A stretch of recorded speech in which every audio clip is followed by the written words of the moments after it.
Alors, on a vu le vecteur vitesse, le vecteur vitesse qui se calcule qui se retrouve par la relation celle-ci, M1, MI plus 1 sur delta t. Et donc ce vecteur a les mêmes caractéristiques que tout autre vecteur. Il a un point d'application qui est le point étudié. Donc ici on cherche la vitesse en VI, donc le point d'application ce serait le point, voilà, MI, c'est ça. Ensuite il a également une direction, donc il est tangent à la trajectoire, celle-ci du coup, trajectoire, tangent à la trajectoire. Par exemple, si on a une ligne comme ça, alors le vecteur vitesse est comme ceci. Si on a une courbe, alors il est comme cela ici, etc. Son sens, à votre avis, ce serait celui du déplacement ou du mouvement. Et sa norme se calcule par la formule que l'on a vue précédemment. Donc Vx est égal à mx moins 1, mx plus 1 sur 2 delta t, ou égal à mx plus 1 sur 2 delta t. Donc ça c'est les caractéristiques du vecteur vitesse.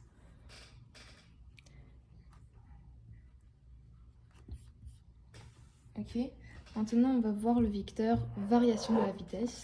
Donc déjà c'est quoi ce vecteur variation de la vitesse? Donc le vecteur variation de la vitesse, en fait, il caractérise la variation ou le changement, par exemple, de la vitesse entre deux points, ou comment est-ce que cette vitesse a évolué entre les points x1 et x2, ou x1 et x3, etc.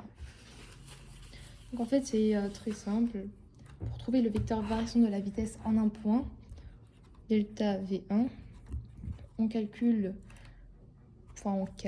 va plutôt faire sur un graphe, un schéma plutôt, VI plus 1, donc ça c'est des I,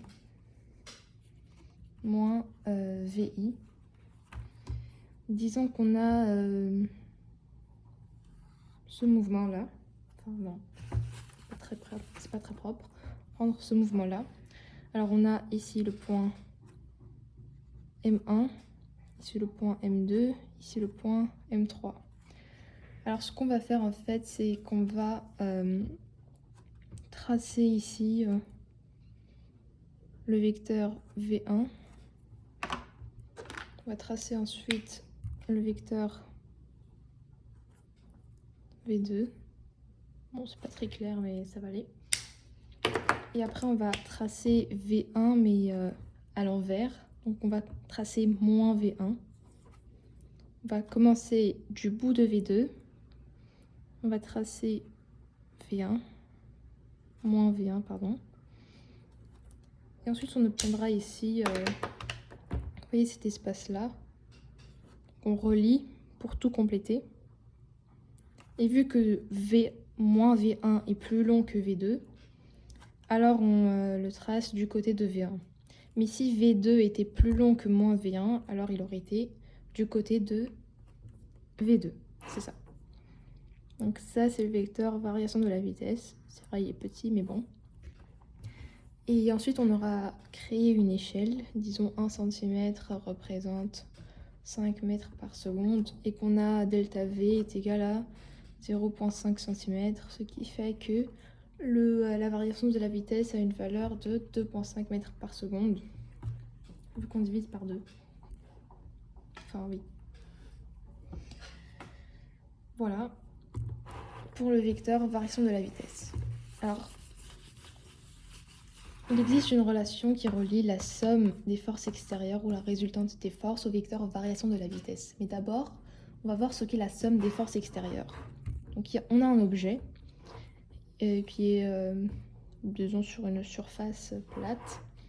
Alors sur cet objet, il y aura des forces qui s'exercent. On a, à votre avis, Quelles sont les forces qui s'exercent sur cet objet, sachant qu'il est immobile. Oui, on a le poids, P, c'est bien ça, et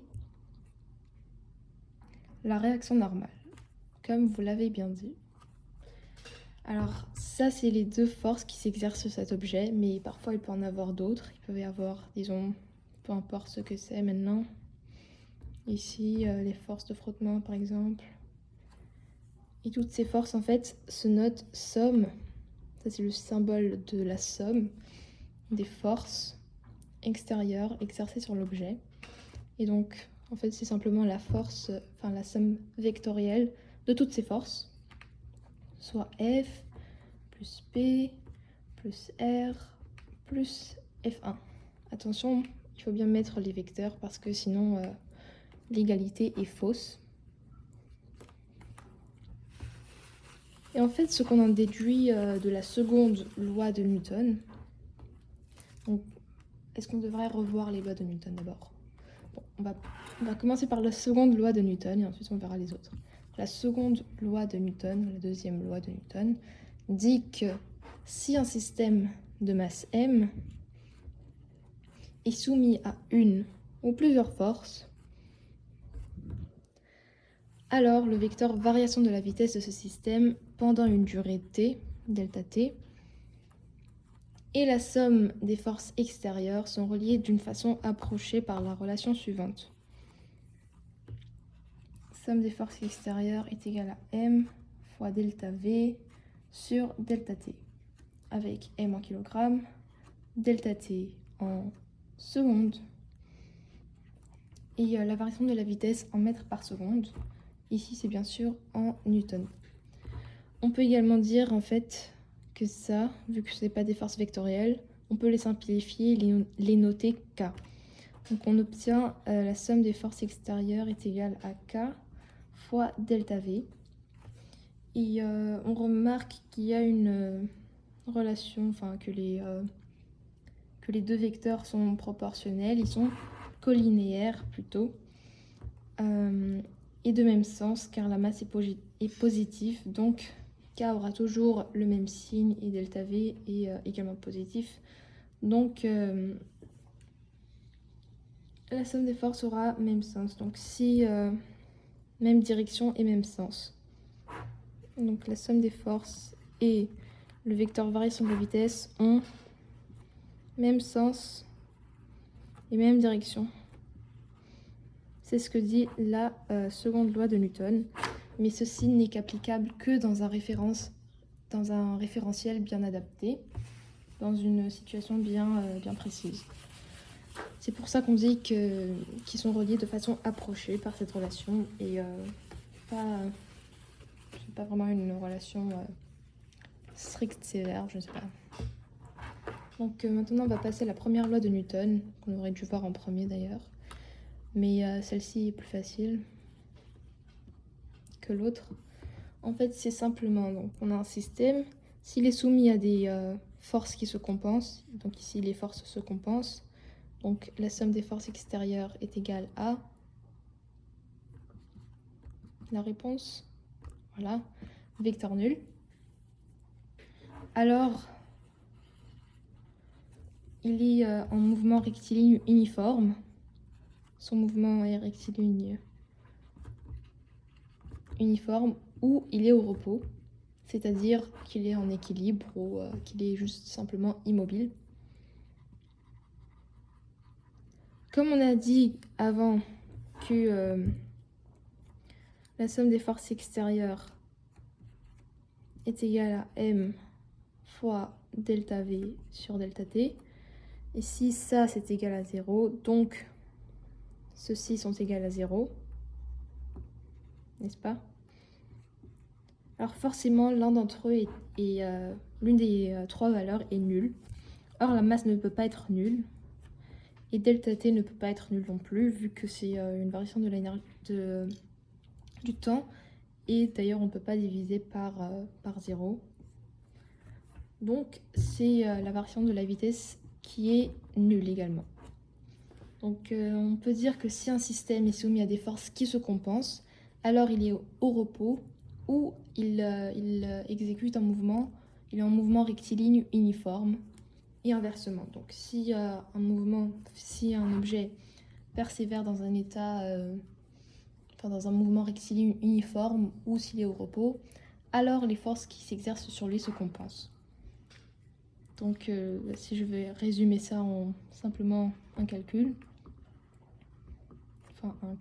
une phrase, on obtient ceci. Donc si, alors, ou inversement. Donc si ça c'est nul, alors ça c'est nul. Et si ça est nul, alors ça est nul. Et voilà. Et si ça est nul, c'est égal à les forces se compensent.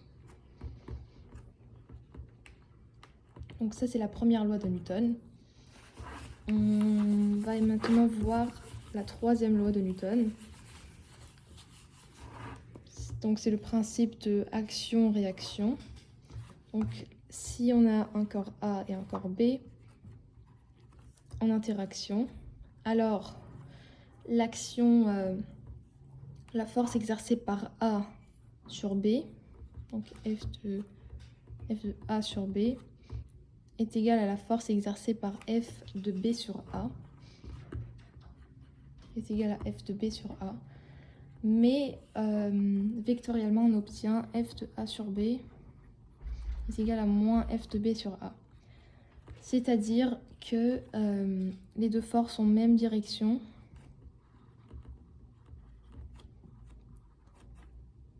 même norme, mais des sens opposés. On voit bien ici que leurs sens sont opposés, qu'ils sont égaux, qu'ils ont la même direction. Donc la même direction, sens opposés, mais même valeur. Donc ça, c'est égal à ça. Et donc, on peut dire que F de A sur B et F de B sur A est égal à vecteur nul. Donc, on obtient ça ensuite. Donc, les deux forces exercées par deux corps A et B en interaction ont même norme, même direction et sens opposé.